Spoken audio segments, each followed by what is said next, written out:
Hello, welcome back to my channel 7 Speed Manipur. Ado ahanbada mayamda happy new year and mayamda haijage. Mayamsu new year celebration phajana nuaina pangthok lamuni ana khanjai. Ado makata na anoba sahi sina lakpada koigi nungaiba yaifaba amadi harau nuaina na yaudana nuaina leiba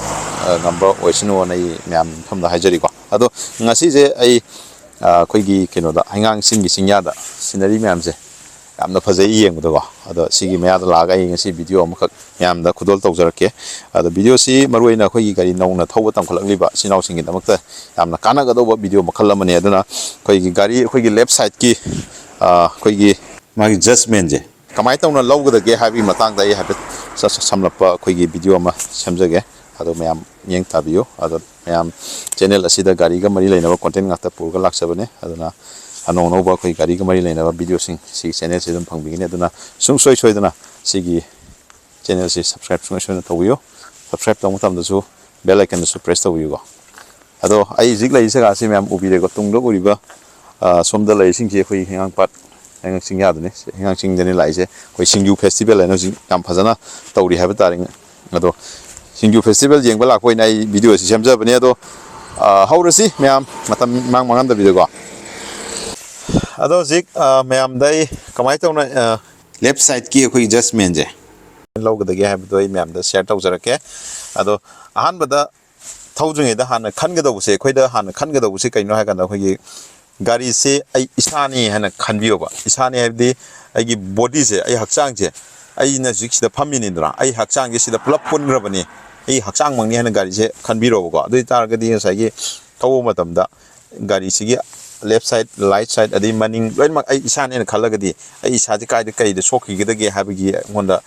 dumba amadi dum phawgane bo adumba matamda da khoigi kamai tawna safe oina thawgadage habdo dum isana adugi wakalon du chelaga thawragadi adum matomda dum kitam khara makhaidi koida kitang phagane bo aduna hojik ai jik mayam da thawraga ucharake mate ama ai jik hapitang mayam ucharake go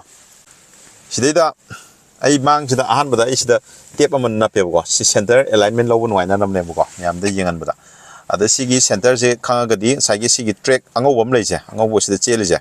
sigi sida ta han doine sisna adoragadi aigi chaka je jiji ai jil lei position je simak ne bto lei position jida sigi mayai gi sigi angobo tekchuna sigi manak se swaina thawragadi swaina leiragadi pose chaka je sigi track sigi wang da landri bu ko sigi condition just my life kanda aduga sigi chesina somna kan lanthoga thawrga di chaka je somna kan ta doine ba aduna nauna khoigi thawgalak libe sinau sing haba tare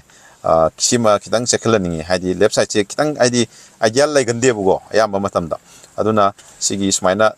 track che thamakanda thawrga di hena phayena khalle ado ai habit smaina mati am dang thawge thawraga sagi kaidal aigi chaka je kaidal lai ge habdu yengmina sigo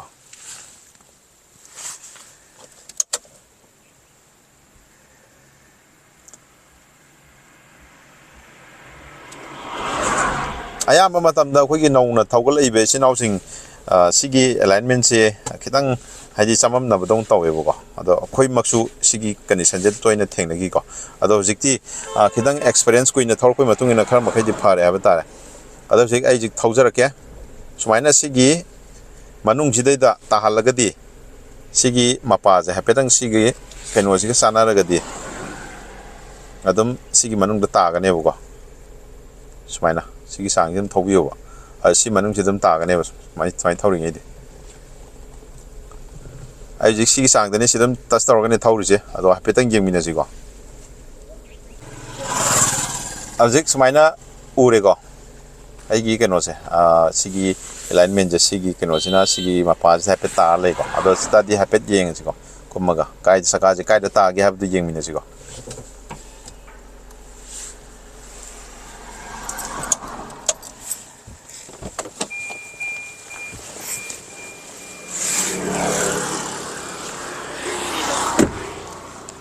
saka je jikrai da ta ge habdo